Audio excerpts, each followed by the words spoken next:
Research? Not camping. Not fishing. Research? After his grandmother died, Daniel found a hidden photograph inside her old prayer book.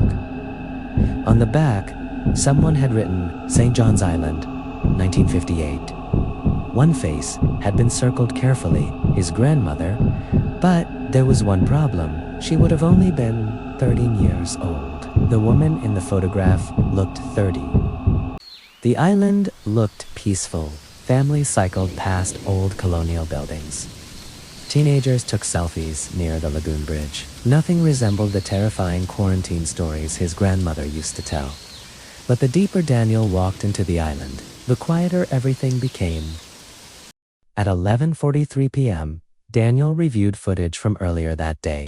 That's when he noticed her, a woman standing motionless near the trees, barefoot, wearing white.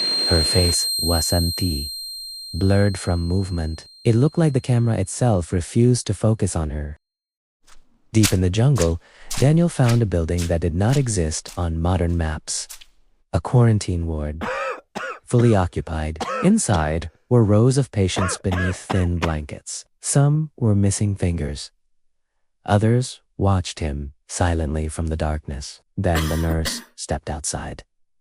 Late admission, she smiled beneath her mask. Nobody leaves immediately. Daniel ran blindly through the forest. Then the voices started calling him.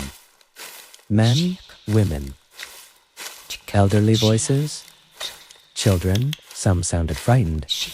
One sounded exactly like his mother. Another sounded exactly like himself. Then he remembered his grandmother's warning. If someone calls your name after midnight, wait first. The island had changed. Colonial barracks stretched across the shoreline. Hundreds of silent figures stood in the rain. Then Daniel saw her. His grandmother, young and old at the same time. "You left me here," she whispered. Around her stood dozens of people with Daniel's face. Older versions, smiling versions, broken versions. When people stay isolated long enough, eventually, even the island forgets which version is real.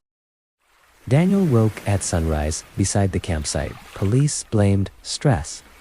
Friends blamed hallucinations, but one clip survived inside his damaged camera. 7 seconds long.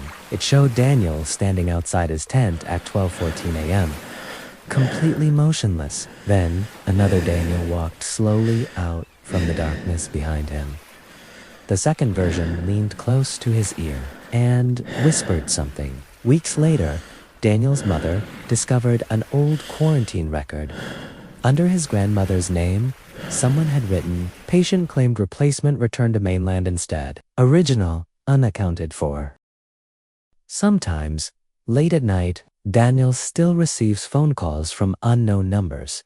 When he answers, he hears only sea waves and a woman asking softly, "Do you remember which one you were before you came back?"